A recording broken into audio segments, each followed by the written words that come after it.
Pelanggaran suap dan korupsi di lingkungan pejabat dan kepala daerah masih menghiasi tahun 2021. Sejumlah pejabat hingga kepala daerah terjerat kasus korupsi selama tahun ini. Mereka yang terjaring OTT KPK telah ditetapkan menjadi tersangka.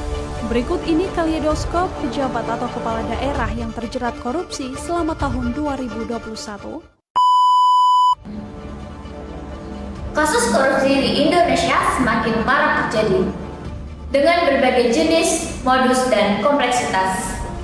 Perkembangannya terus meningkat dari tahun ke tahun, baik itu dari segi jumlah kasusnya maupun kerugian yang dialami. Kasus-kasus tersebut tidak jarang kita jumpai di dalam kehidupan sehari-hari. Dalam contoh sederhana di lingkungan sekolah, banyak ditemukan praktik korupsi. Misalnya, terlambat datang ke sekolah, menyontek, membolos, dan pelanggaran peraturan lainnya. Hal kecil seperti ini tidak boleh dibiarkan karena dapat menjadi bibit budaya korupsi.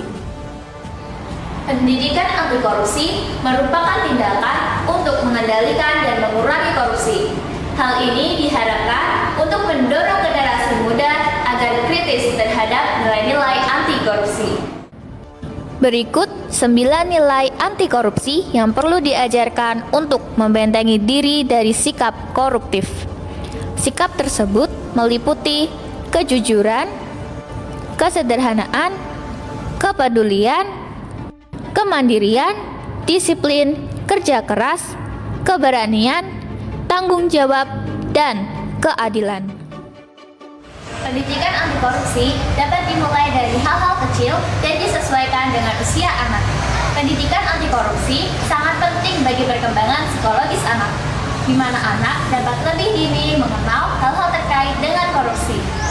Ini juga termasuk sanksi yang akan diterima apabila melakukan hal tersebut, sehingga dapat menciptakan generasi muda yang berkarakter, berintegritas tinggi untuk meminimalisir korupsi. Penerapan pendidikan anti korupsi sejak dini diharapkan dapat membekali generasi mendatang dengan pengetahuan tentang segala jenis korupsi, melalui peraturan dan tindakan untuk mencegah korupsi di masa mendatang. Pengetahuan yang diberikan sejak dini memungkinkan generasi muda untuk membangun Indonesia yang lebih baik. Mari tanamkan sikap anti korupsi sejak dini agar tidak merugikan diri sendiri maupun orang lain. Saya, Saida Rosa Hasina dari kelas 11 MIPA 4 Madrasah Aliyah Negeri Kendal. Sekian dan terima kasih.